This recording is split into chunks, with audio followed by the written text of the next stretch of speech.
Bro, just imagine this. It's nighttime, the air is cold, and a guy wearing a black hoodie is crouched on top of a castle roof. His mission is clear. The moment all the lights go out, he'll sneak inside and take out his target. The whole scene feels like something straight out of an anime or dark fantasy movie. Totally cinematic. But then he feels something. Someone's watching him. He turns around, and on a distant tower stands a black-haired boy staring right at him without blinking. Bro, that moment gives literal goosebumps. The hooded guy instantly realizes this isn't just some random kid. It's him, the legendary silent assassin, the one people whisper about, the guy who disappears into thin air and moves so fast your eyes can't even follow him. The hooded man knows there's no point in running. It's fight or die now. He changes his angle and throws sharpened metal spikes toward the boy with crazy speed. But that assassin moves like actual lightning. He dodges every spike and rushes straight toward him. They clash on the rooftop, blades collide, sparks fly through the air. The hooded guy strikes hard with his dagger, but the black-haired boy blocks it effortlessly with his own dagger, moving so fast you'd miss it if you blinked. Now they're locked in a deadly dance. Attack, block, parry. Finally, the boy disarms him with ease. But the hooded hitman isn't done yet. He throws more spikes. The assassin dodges them all again, but it was just a distraction. The hitman tries to strike, but it's already too late. The boy's behind him before he can react.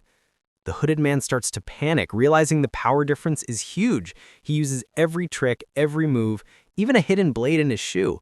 But the boy stays calm, blocking everything like it's nothing. Then he quietly stabs the man's arm and breaks his leg like a pro fighter practicing moves. The hitman falls to the ground in disbelief. Like, seriously, that easy? And then a sword falls from above, slicing through the air, ending his suffering in an instant. The assassin walks inside the castle, into a room where his target sleeps unaware. He steadies his breathing, lifts his dagger, and completes the mission. But that's where the twist begins. Not long ago, this silent assassin was just a normal high school boy from Japan named Akira. He lived alone, read manga on his phone, and no one really noticed him. But one day, reality literally shattered.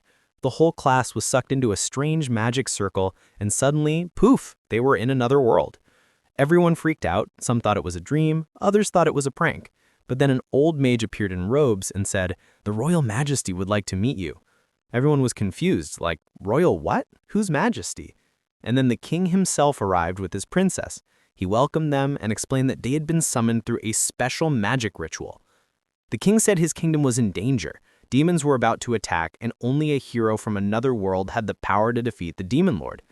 Everyone was shocked. Then the mage said everyone must touch the crystal to see who the hero is.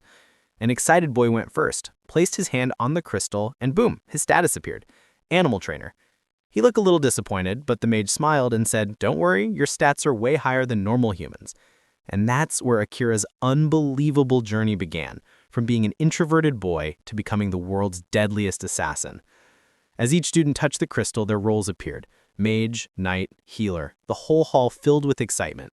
Everyone thought their fantasy adventure was beginning. But Akira noticed something strange. While everyone's starting stats were around 180, his assassin stats were 1,800, 10 times higher. He thought, how is that even possible? Then the next boy steps forward. His name is Soto, the most popular guy in class. When he touches the crystal, the entire hall lights up and the word hero appears. His stats are 1,000. The old mage claps happily and announces, "Amazing! The hero's stats are double everyone else's because the other stats are sealed at a max of 500. But Akira's stats are almost double the hero's. Now it's obvious something isn't right. Everyone's face is glowing with excitement. Cheers fill the hall. Soto the hero. The guy who is always the center of attention is now literally being called the savior of the world. But then one of Akira's classmates pushes him playfully. "Hey Akira, show us your stats too." Akira thinks to himself, these people have no clue how dangerous this world really is. If I show my power now, I might end up in serious trouble. So he stays quiet and pretends like there's nothing special about him. Everyone's status has been revealed. The hero's been chosen, and the mage announces, "Now everyone will receive weapons and gear based on their class. Later tonight, your rooms will be assigned." That night, as everyone returns to their rooms, Akira notices something, a hidden camera on the wall. He instantly realizes they're being monitored. Suspicious, he thinks. He activates his special skill, Concealed Presence, and silently slips out of surveillance range. Back in his room, he relaxes for a bit, standing on the balcony and gazing at the night sky. "So I'm really in another world?" he whispers. He calmly decides that before doing anything, he needs to gather information because something here feels very wrong. He jumps from the balcony to a nearby wall and climbs up to the castle rooftop in one smooth motion, like a ninja hero from a movie. Even he's surprised by his own agility. How am I able to do all this? Then he spots an open window and quietly slips inside. And guess what? It's the king's private chamber. Inside, the king is speaking with the princess. "Is everything going according to plan?" the king asks. The princess replies softly, "Yes, the children from the other world have no idea, and none of them have enough magic to be a threat to us." The king nods. "Good. Keep an eye on them." They keep talking, completely unaware that Akira is standing right beside them, invisible. He thinks, "If I wanted, I could end this king right now," but he stops himself. He knows the time isn't right yet. The next morning, at the breakfast table, all the classmates are chatting cheerfully. Sato, the hero, stands up and says, "Guys, we should be thankful. We're stronger now than ever. Let's help the people of this world and defeat the demon lord, just like the king said." The whole class shouts together, "Yeah!" like a motivational school speech. Akira just sits quietly, thinking these fools have no idea they're being used. He wonders if he should tell them what he overheard or stay silent for now. Then everyone is called to the training grounds, where a tall, intimidating man appears, the royal army's Lord Commander, Sarin. He says, "You're all newbies. I'll be your trainer. In 1 month, you'll enter a dungeon to test your strength." Sato, full of energy, shouts, "Let's do our best, guys!"